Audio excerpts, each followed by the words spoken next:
ਅੱਜ ਤੋਂ 125 ਸਾਲ ਪਹਿਲੇ ਇੱਥੇ ਹਰ ਪਾਸੇ ਜੰਗਲ ਹੀ ਜੰਗਲ ਸੀ ਤੇ ਪਾਣੀ ਦਾ ਕੋਈ ਨਾਮੋ ਨਿਸ਼ਾਨ ਵੀ ਨਹੀਂ ਸੀ।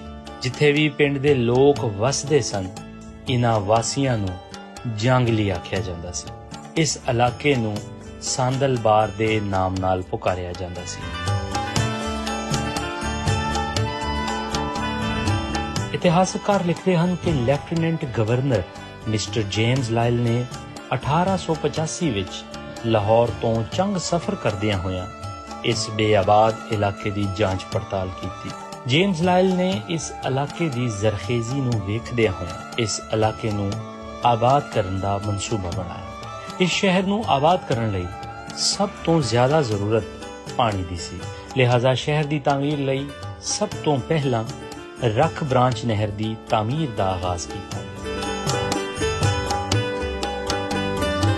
ਸਾਂਗਲਾ ਹਿੱਲ ਤੋਂ ਸ਼ੋਰਕੋਟ ਤੱਕ ਰੇਲਵੇ ਲਾਈਨ ਵਿਛਾਉਣ ਦੇ ਪ੍ਰਬੰਧ ਸ਼ੁਰੂ ਹੋਏ। ਇੱਥੇ ਪਿੰਡਾਂ ਦੀ ਆਬਾਦਕਾਰੀ ਕਰਨ ਲਈ ਮਸ਼ਰਕੀ ਪੰਜਾਬ ਦੇ ਲੋਕਾਂ ਨੂੰ ਜ਼ਮੀਨ ਅਲਾਟ ਕੀਤੀ ਗਈ। ਸਭ ਤੋਂ ਪਹਿਲਾਂ 1890 ਵਿੱਚ ਮੌਜੂਦਾ ਕੈਂਟਾ ਘਰ ਵਾਲੀ ਥਾਂ ਤੇ ਜੰਗਲ ਦੀ ਕਟਾਈ ਕਰਕੇ ਇੱਕ ਖੂਹ ਬਣਾਇਆ ਗਿਆ। 1895 ਤੱਕ ਇੱਥੇ ਰੇਲਵੇ ਲਾਈਨ ਦਾ ਆਗਾਜ਼ ਹੋ ਚੁੱਕਿਆ ਸੀ। 1898 ਵਿੱਚ ਕੇਸਰੀ ਦਰਵਾਜ਼ੇ ਦੀ ਤਾਮੀਰ ਹੋਈ।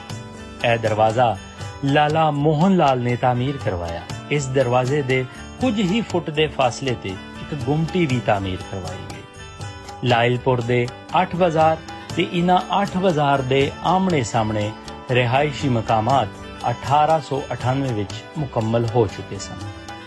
ਅਗਰ ਇਹਨਾਂ 8 ਬਾਜ਼ਾਰਾਂ ਨੂੰ ਆਸਮਾਨ ਵੱਲੋਂ ਝਾਤੀ ਪਾਈਏ ਤਾਂ ਸਾਨੂੰ ਇਹ ਬਰਤਾਨਵੀ ਝੰਡੇ ਯਾਨੀ ਯੂਨੀਅਨ ਜੈਕ ਦੀ ਝਲਕ ਪੇਸ਼ ਕਰਦਾ ਹੈ। ਕੈਂਟਾ ਘਰ ਦੀ ਤਾਮੀਰ ਅੰਗਰੇਜ਼ੀ ਫਨੇ ਤਾਮੀਰ ਦਾ ਇੱਕ ਬਿਹਤਰੀਨ ਨਮੂਨਾ ਹੈ। 1906 ਦੇ ਸ਼ੁਰੂਆਤ ਵਿੱਚ ਹੀ ਕੈਂਟਾ ਘਰ ਦੀ ਤਾਮੀਰ ਦਾ ਕੰਮ ਗੁਲਾਬ ਖਾਨ ਦੀ ਜ਼ੇਰੇ ਨਿਗਰਾਨੀ ਮੁਕੰਮਲ ਕੀਤਾ ਗਿਆ।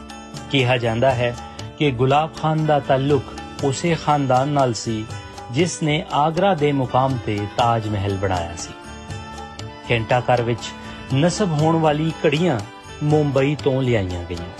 ਇਸ ਖੂਬਸੂਰਤ ਸ਼ਹਿਰ ਦਾ ਨਕਸ਼ਾ ਉਸ ਵੇਲੇ ਦੇ ਮਾਹਿਰ ਤਾਮੀਰਾਤ ਡੇਸਮੋਂਡ ਯੰਗ ਨੇ ਬਣਾਇਆ, ਜਦਕਿ ਇਸ ਨਕਸ਼ੇ ਦੀ ਤਕਮੀਲ ਦਾ ਕੰਮ ਉਸ ਵੇਲੇ ਦੇ ਮਸ਼ਹੂਰ ਮਾਰੂਫ ਸਰ ਗੰਗਾ ਰਾਮ ਨੇ ਸਰੰਜਾਮ ਦਿੱਤਾ।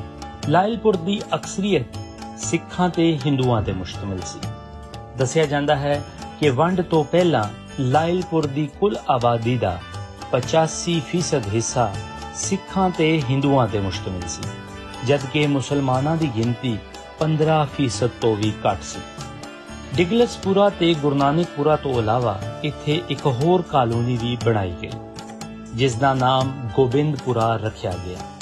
ਕੁਝ ਲੋਕਾਂ ਦਾ ਇਹ ਵੀ ਖਿਆਲ ਹੈ ਕਿ ਇਹ ਕਾਲੋਨੀ ਗੋਬਿੰਦ ਸਿੰਘ ਨੇ ਬਣਾਈ ਸੀ, ਕਿਉਂਕਿ ਗੋਬਿੰਦਪੁਰੇ ਵਿੱਚ ਸਭ ਤੋਂ ਵੱਡਾ ਘਰ ਗੋਬਿੰਦ ਸਿੰਘ ਤੇ ਨਿਹਾਲ ਸਿੰਘ ਦਾ ਹੋਇਆ ਕਰਦਾ ਸੀ। ਲਾਇਲਪੁਰ ਵਿੱਚ ਬੱਚਿਆਂ ਦੀ ਤਾਲੀਮ ਲਈ ਇੱਕ ਖਾਲਸਾ ਹਾਈ ਸਕੂਲ ਅਤੇ ਸੰਤ ਰਾਮ ਸਕੂਲ ਬਣਾਏ ਗਏ ਸਨ। ਸ਼ਹਿਰ ਵਿੱਚ ਇੱਕ ਜ਼ਰਈ ਤਾਲੀਮ ਦੀ ਤਹਿਕੀਕ ਲਈ 1902 ਵਿੱਚ ਜ਼ਰਈ ਕਾਲਜ ਦਾ ਨੀਂਹ ਪੱਥਰ ਰੱਖਿਆ ਗਿਆ, ਜਿਹੜਾ 1909 ਵਿੱਚ ਮੁਕੰਮਲ ਹੋਇਆ। ਇਸ ਅਦਾਰੇ ਨੂੰ ਐਗਰੀਕਲਚਰ ਇੰਸਟੀਚਿਊਟ ਦਾ ਨਾਮ ਦਿੱਤਾ ਗਿਆ। 1911 ਵਿੱਚ ਲਾਇਲਪੁਰ ਵਿੱਚ 11,000 ਲੋਕ ਆਬਾਦ ਸਨ। तमाम मज़ाहिब दे मनण वालियां लई मसाजिद, मंदिर ते गुरुद्वारे भी तामीर कीते गए ते आहिस्ता आहिस्ता यह शहर आबाद होने लगा। पर पंजाब दी वंड तो बाद इत्थों दे तमाम हिंदू ते सिखां नूं हिजरत करके चढ़दे पंजाब वल जाना पिया अते उन्हां दी थां चढ़दे पंजाब तो आउण वाले मुसलमान वीरां ने ले लई। सऊदी अरब दे शाह फैसल जदों शहीद कीते गए ਤਾਂ ਪਾਕਿਸਤਾਨ ਨੇ ਇਜ਼ਹਾਰੇ ਯਕਜਹਿਤੀ ਲਈ 1977 ਵਿੱਚ ਲਾਇਲਪੁਰ ਦਾ ਨਾਮ ਫੈਸਲਾਬਾਦ ਰੱਖ ਦਿੱਤਾ। 1983 ਵਿੱਚ ਇਸ ਸ਼ਹਿਰ ਦੀ ਆਬਾਦੀ 15 ਲੱਖ ਤੋਂ ਵੀ ਜ਼ਿਆਦਾ ਸੀ, ਪਰ ਅੱਜ ਇਹ ਪਾਕਿਸਤਾਨ ਦਾ ਤੀਜਾ ਵੱਡਾ ਸ਼ਹਿਰ ਹੈ। ਟੈਕਸਟਾਈਲ ਇੰਡਸਟਰੀ ਦੇ ਕਾਰਨ ਇਸ ਸ਼ਹਿਰ ਨੂੰ ਪਾਕਿਸਤਾਨ ਦਾ ਮਾਨਚੈਸਟਰ ਵੀ ਆਖਿਆ ਜਾਂਦਾ ਹੈ। ਫੈਸਲਾਬਾਦ ਲਗਭਗ 1 ਸਦੀ ਪੁਰਾਣਾ ਸ਼ਹਿਰ ਹੈ। ਇਸ ਦੀ ਤਹਿਜ਼ੀਬੀ ਜੜ੍ਹਾਂ ਤੇ ਪਰੰਪਰਾਵਾਂ ਜ਼ਿਆਦਾ ਗਹਿਰੀਆਂ ਤੇ ਕਦੀਮ ਨਹੀਂ ਹਨ, ਪਰ ਪੰਜਾਬ ਦੀ ਵੰਡ ਤੋਂ ਪਹਿਲੇ ਇੱਥੇ ਸੁੰਦਰਦਾਸ ਆਸੀ, ਨੰਦ ਲਾਲਪੁਰੀ ਦੇ ਨਾਮ ਸਾਹਮਣੇ ਆਉਂਦੇ ਨੇ। ਇਸ ਤੋਂ ਇਲਾਵਾ ਸ਼ਹੀਦ ਆਜ਼ਮ ਭਗਤ ਸਿੰਘ ਦਾ ਤਾਲੁਕ ਵੀ ਜ਼ਿਲ੍ਹਾ ਲਾਇਲਪੁਰ ਯਾਨੀ ਫੈਸਲਾਬਾਦ ਨਾਲ ਹੈ। ਮਸ਼ਹੂਰ ਸ਼ਾਇਰ ਸਾਹਿਰ ਲੁਧਿਆਣਵੀ ਦਾ ਤਾਲੁਕ ਵੀ ਫੈਸਲਾਬਾਦ ਦੇ ਨਾਲ ਹੈ। ਵੰਡ ਤੋਂ ਬਾਅਦ ਪਾਕਿਸਤਾਨ ਦੇ ਮੰਨੇ ਪ੍ਰਮੰਨੇ ਅਤੇ ਦੁਨੀਆ ਦੇ ਦਿਲਾਂ ਤੇ ਰਾਜ ਕਰਨ ਵਾਲੇ ਗੁਲੂਕਾਰ, ਕਵਾਲ ਅਤੇ ਮੌਸੀਕਾਰ ਨੁਸਰਤ ਫਤਿਹ ਅਲੀ ਖਾਨ ਇੱਥੇ ਹੀ ਜੰਮੇ ਔਰ ਦੁਨੀਆ ਵਿੱਚ ਆਪਣਾ ਨਾਂ ਪੈਦਾ ਕਰਨ ਤੋਂ ਬਾਅਦ ਫੈਸਲਾਬਾਦ ਦੀ ਧਰਤੀ ਤੇ ਹੀ ਦਫਨ ਹਨ।